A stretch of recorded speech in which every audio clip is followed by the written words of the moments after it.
Fala galera, tudo bom? Mais uma vez, vamos encerrar então, graças a Deus, esse assunto. É o seguinte, último vídeo que nós vamos falar sobre propriedades periódicas. Professor, se é tão assim, por que a gente tem que falar? Porque é muito importante.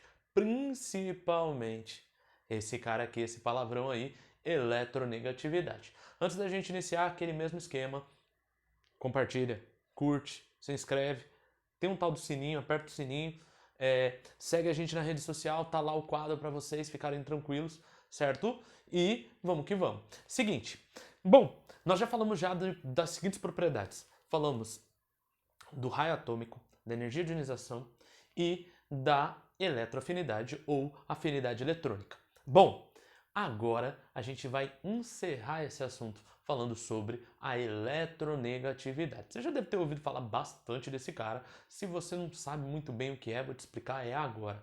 Uma das coisas que eu posso dizer é que esse assunto, eletronegatividade, ele vai estar inteiramente sendo utilizado nas ligações químicas, no número de oxidação. Lá na frente, quando você for ver, por exemplo, na química orgânica alguns processos, certo? Nas forças intermoleculares, nossa, tem um monte de assunto que eu preciso entender justamente essa tal dessa eletronegatividade. Vamos lá, o que é eletronegatividade então, professor, já que é tão importante assim? Eu vou ter que lembrar da seguinte característica. Eletronegatividade é a tendência de um átomo a atrair elétrons em uma ligação química. De uma maneira geral, agora é um pouco diferente do restante, porque todas as outras propriedades elas eram numericamente absolutas. Eu tinha um valor para cada uma, não é? Aqui não. Aqui eu não tenho um valor estabelecido. Na verdade, é uma tendência. Houve sim, eu vou falar daqui a pouco para vocês, a atribuição de valores só para facilitar no processo. Mas de uma maneira geral, não se estabelece um valor preciso para essa característica. Bom, por quê? Porque primeiro, eu tenho que entender que essa propriedade toda, ela leva em consideração a comparação das forças de atrações que ocorrem se comparando, né, entre elementos, ou melhor, entre átomos de elementos diferentes, certo? Então, a partir desse processo, eu consigo determinar quem é mais eletronegativo que quem, uma vez que eu vou comparando flúor com oxigênio, flúor com tal metal, oxigênio com nitrogênio e assim por diante, certo? De uma maneira geral, Linus Pauling conseguiu determinar de uma característica mais completa justamente que o flúor ele é o cara mais eletronegativo, certo? E ele atribuiu um valor que ele escolheu, certo?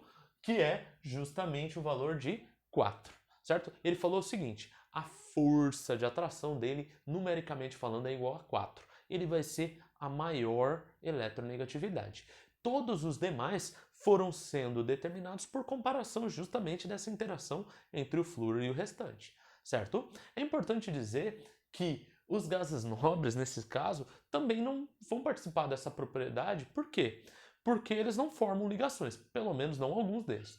Você já sabe, se você já viu, por exemplo, lá no Enem, caiu agora, 2019, uma questão que falava justamente de uma coisa chamada difluoreto de xenônio.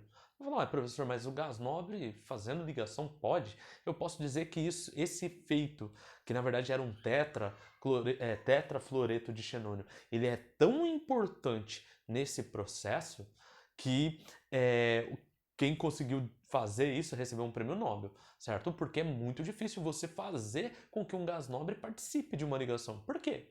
Por causa da alta estabilidade. Fechou? Então aqui, de uma maneira geral, nós continuaremos a não considerar os gases nobres. Talvez você fale, ué, professor, mas é igualzinho a afinidade eletrônica? Exatamente. A diferença é que a afinidade eletrônica era uma certa energia. Nós estávamos determinando a energia, né? Aqui eu estou determinando a tendência, certo? Apesar de acompanhar as mesmas regras.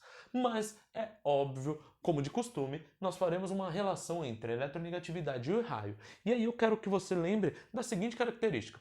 Um átomo muito grande, você já sabe, ele possui uma tendência em perder elétrons. Por que ele tem uma tendência em perder, professor? Porque a distância entre o elétron dele mesmo e o núcleo ela é muito grande. Sendo muito grande, não existe tanta força de atração logo é muito fácil perder esses elétrons. E eu já adianto, é difícil justamente desses átomos muito grandes puxarem elétrons de outro elemento justamente por causa da distância entre o núcleo e os elétrons que estão fazendo essas ligações. Por isso, eu quero que você lembre da seguinte maneira: quanto maior o raio, menor a eletronegatividade. Quanto menor o raio, maior vai ser essa força de atração e maior a eletronegatividade. Mas por quê, professor? Porque se o raio é menor, significa que o núcleo está mais próximo daqueles elétrons que estão fazendo a ligação. Isso vai facilitar o processo de atração. Portanto, eu vou ter uma maior tendência em atrair esses elétrons e por esse motivo, os átomos mais eletronegativos eles são os menorzinhos, claro, com exceção dos gases nobres. Fechou? Então, de uma maneira geral, eu vou ter que lembrar dessas características. Como a gente também já havia dito, eu vou lembrar da seguinte característica. Com relação ao tamanho, átomos muito grandes possuem a tendência de serem metais. Átomos menores possuem a tendência de serem ametais. Portanto, quanto maior o raio, quanto maior o elemento, menor a eletronegatividade.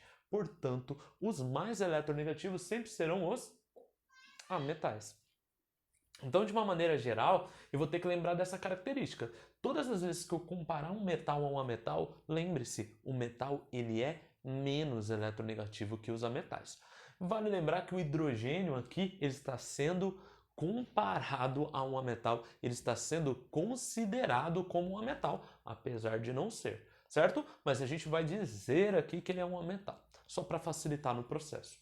Mas, mais importante do que você saber que os metais são menos eletronegativos que os ametais, você vai ter que lembrar dessa ordem de eletronegatividade. Isso aqui tem que te acompanhar, certo? Por quê, professor?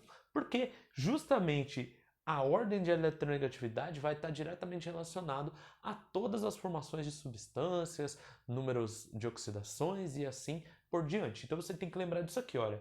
Flúor é o mais eletronegativo, seguido do oxigênio, depois nitrogênio, cloro, bromo, iodo, enxofre, carbono, fósforo e, por último, o hidrogênio. Isso significa dizer que os mais eletronegativos estão nessa região e você vai ter que lembrar desses três carinhas aí. Você vai lembrar quando eu falar deles, ó, o FON, certo? Flúor, oxigênio e nitrogênio.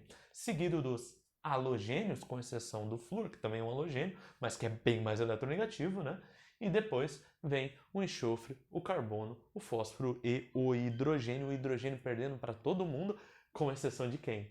Dos metais. Fechou? Então você vai ter que lembrar dessas características aí.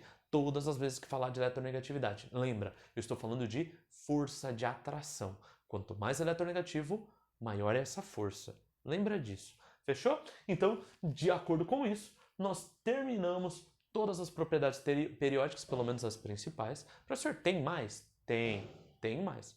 Mas não é muito comum de utilizar essas outras propriedades. Essas daqui, com toda certeza, são as mais importantes. Fechou? Então, por hora, é isso. Nós vamos encerrando por aqui. Foi muito bom falar dessas características e a gente continua sempre junto, toda semana, colocando mais e mais conteúdos para vocês aqui no nosso canal. Grande abraço, muito obrigado, até a próxima!